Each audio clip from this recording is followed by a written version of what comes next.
Hey everyone, Brian here, Fugo Gaming, and welcome back to another episode of Can It Game, where we test out budget-friendly devices to see if they can handle your favorite mobile games. Today, we're looking at the HONOR Pad X8a, an affordable tablet priced at just 7,999 pesos. It's a good deal for its specs, but can it deliver a solid gaming experience? That's what we're here to find out. For our test, we focus on real-world gaming.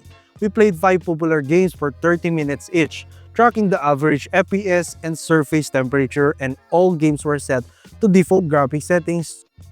Why FPS? Because smooth gameplay is everything in gaming.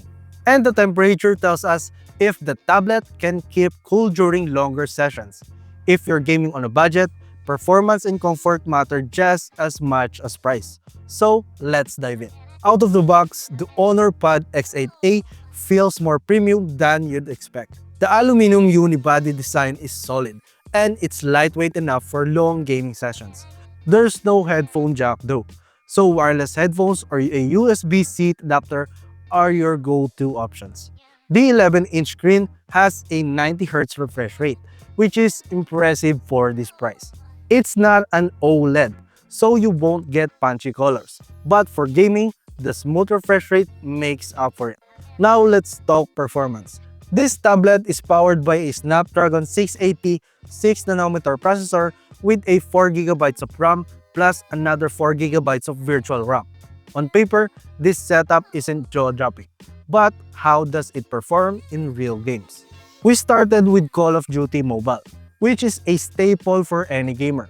On default graphics settings, the HONOR Pad X8a held steady at an average 58.7 FPS with a surface temperature of 32.6 degrees Celsius. Gameplay was smooth with no noticeable lag or frame drops. The touch response felt decent too, so you won't have any issues aiming and shooting. For a budget device, this is a win.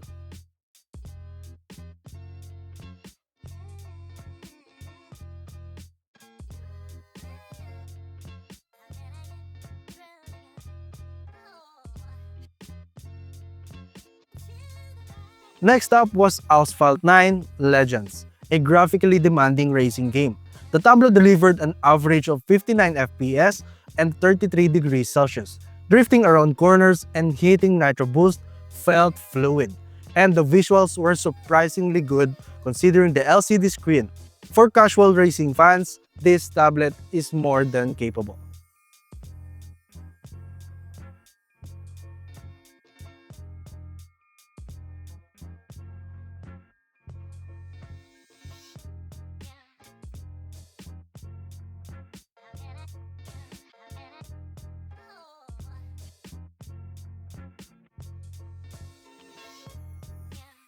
Then we move on to the Genshin Impact, a game known for pushing devices to their limits. Here, the HONOR Pad X8a struggled a bit, averaging only 34.3 FPS at 33.4 degrees Celsius.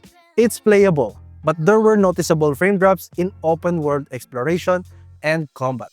If you're a Genshin player, dropping the graphics settings further can help stabilize performance.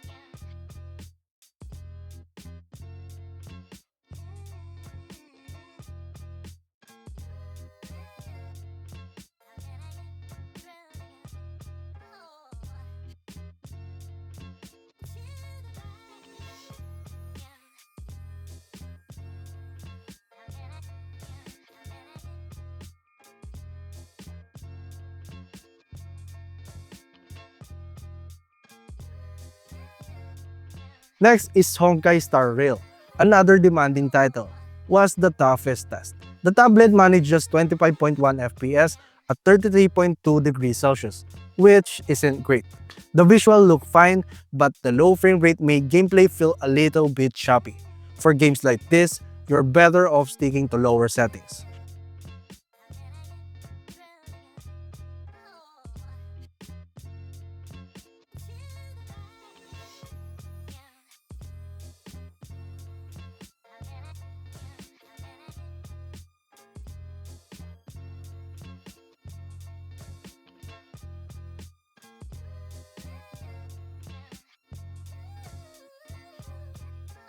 Finally, we tested Mobile Legends, a favorite among mobile players. The HONOR Pad X8a absolutely nailed it, running at an average of 59.8 FPS with a surface temperature of only 32.7 degrees Celsius. Gameplay was smooth, responsive, and consistent. If you're into competitive gaming on a budget, this tablet is a solid choice.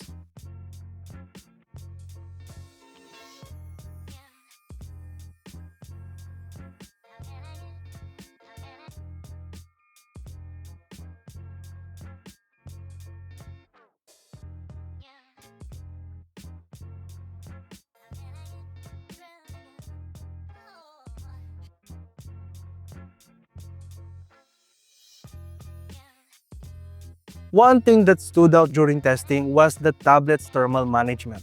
Even after 30 minutes of gaming, the surface temperature hovered around 33 degrees Celsius. That's impressive for a device in this price range. No sweaty hands or overheated hardware to worry about. This means the HONOR Pad X8a can handle extended sessions without throttling performance. However, there are some trade-offs. With only 4 GB of RAM, you'll notice background apps closing while gaming. If you're someone who switches between games and other applications frequently, this might slow you down. But for gaming alone, it's manageable. So, can it game? Absolutely. For only 7,999 pesos, the HONOR Pad X8a punches above its weight in gaming. Sure, it struggled with heavy games like Genshin Impact and Honkai Star Rail, but at this price, that's expected.